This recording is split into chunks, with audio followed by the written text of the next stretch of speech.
The implied scene doesn't have to involve the person, which is an interesting one when you're in the state of the author.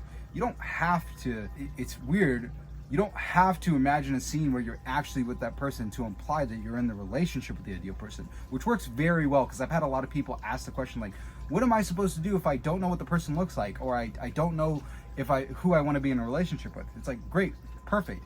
You need to construct a scene with another character or a person that you know that implies that you're in that ideal relationship. And this takes a little bit of like show, don't tell. You want to show that you're a happy relationship without actually having to say that out loud. And you do this by implying and going into thinking and being creative. Who would I talk to about this person? Who in my life do I have a relationship with that I have a lot of memories? This is a very key point, that I have a lot of memories with. Just like Leonardo DiCaprio and Robert De Niro, they have really good synergy when these two people work together. And because they've worked together in so many different plays, not plays, well, technically every movie's a play, it's just shot in a particular way.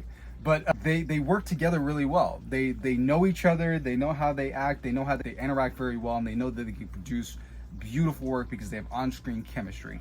Think of a person that you've been intimately familiar with, that you have really good memories with. You can already imagine yourself in the scene with them, like talking with this person. That's why it's good to have friends, family members that you care about, peers, people that you know you would have a conversation with regarding whoever this ideal person is. And once you've decided who that person is, what you could do is construct a scene where you two are interacting in the usual way that you do, but the conversation happens to be about that person and how happy you are in your relationship and how amazing things are between the two of you. For women who want to get married, this is why Neville talked about feeling and wearing the ring.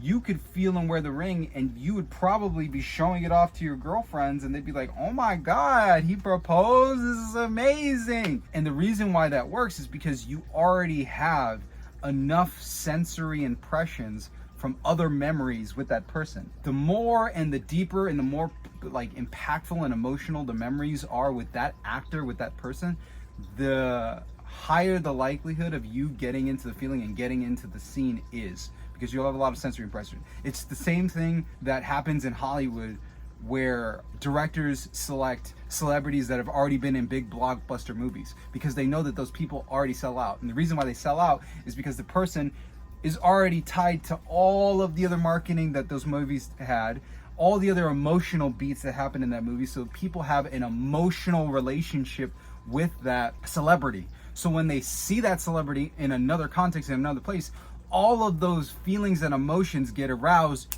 right there, then and there in that moment. So it's like, and because they know how they felt and all those other things that they experienced with that actor, the person was compelled to want to go and watch that movie again. You're going to want to watch another movie with Channing Tatum. If you like, I'm watching my daughter throw a pillow. If you like Chris Hemsworth, if you're going to watch another movie with Chris Hemsworth.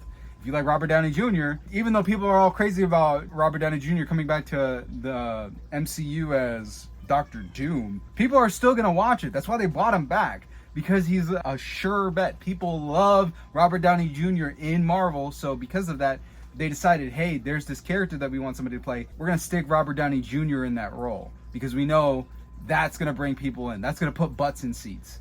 So for you, who's the person that's like your Robert Downey Jr. that you're gonna have a conversation with, and you're gonna be like, you're funny, this is great, this is wonderful.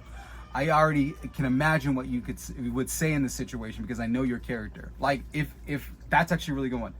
You have to have enough memory with this person that if you drop them in a situation, you know so much about this person that you know how they would respond. What would their mannerisms be? How would they respond to certain news? Like, for instance, if I say I took Robert Downey Jr.'s Iron Man and I dropped him into the Spider-Verse, or into the Spider-Verse would be good. If I dropped him into there and I said that they were in a scene where they were trying to figure out how to find Venom, you already could think about how Robert Downey Jr. would act in that situation where he's dealing with Miles. He's probably going to crack a couple jokes and be like, wait, where's Peter? He's going to have a whole conversation. They're going to go back and forth wisecracking. He's like, you might not say, it's like, what? Oh, I can imagine him being super shocked. It's like, whoa, where, I thought you were Peter. Where's Where's a little boy who wonder why are you here? Who are you?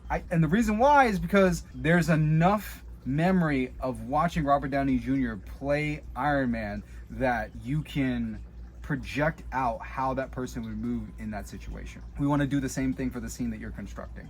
So choose somebody who you can cast in that scene like Robert Downey Jr., where you can project how they're going to respond and then have that conversation. That's in the case of you trying to build something with your SP, if not your SP, your specific person, if you don't know how they look or how they feel, which is an important one too.